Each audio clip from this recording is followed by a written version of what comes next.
بسم اللہ الرحمن الرحیم۔ کھل کے دیکھ چشم دل آتا ہے لطف کیا نماز میں، ہر طرف آتا ہے نظر نور خدا نماز میں۔ میرے دوستوں، میرے برخورداروں، اٹھ کر اللہ کے آگے گردنیں جھکا لو۔ رمضان میں تو ثواب کی زیادتی اللہ پاک کر دیتا ہے، کتنے گنا اجر بڑھ جاتا ہے۔ تو نماز ادا کرنے کے بعد یا نورو، اگر آپ نے اپنا دل روشن کرنا ہے تو یا نورو کا ورد کیا، اللہ کے ناموں کا ورد کیا کرو۔ نوافل کی کثرت، سنتوں کی پابندی۔ تو ہم آج کل تراویحوں کے تھکے ہوتے ہیں، نوافل کو چھوڑتے جاتے ہیں۔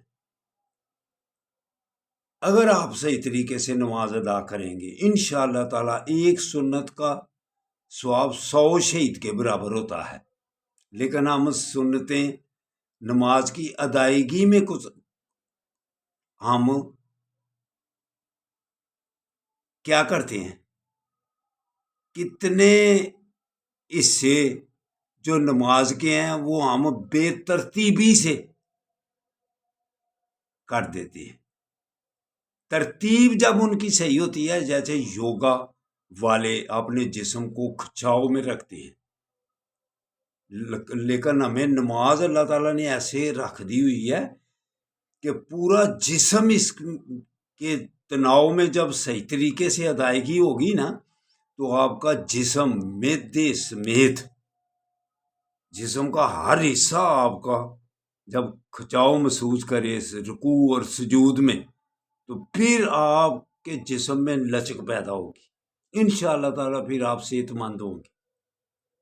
تو اندرونی کیفیت اگر آپ نے صحیح رکھنی ہے تو 3 دن کی ناراضگی چوتھے دن میں گناہ شروع ہو جاتا ہے۔ تو جب آپ ناراضگیاں رکھیں گے ایک دوسرے تو پھر صحت کی خرابی ہوگی۔ چین اور سکون سے زندگی گزارنی ہے تو ناراضگیوں سے دور ہو جاؤ۔ قطع تعلق جو ہے نا وہ تو گناہ 27ویں والے دن بھی اللہ اس کو معاف کرتا ہے، 27ویں کی رات ہو اور اللہ سے معافی مانگتا ہو، لیکن رشتے دار اس کو ناراض کیا ہو، چھوڑو ناراضگی اگر صحت صحیح رکھنی ہے۔ اللہ حافظ، اللہ حافظ، اللہ حافظ۔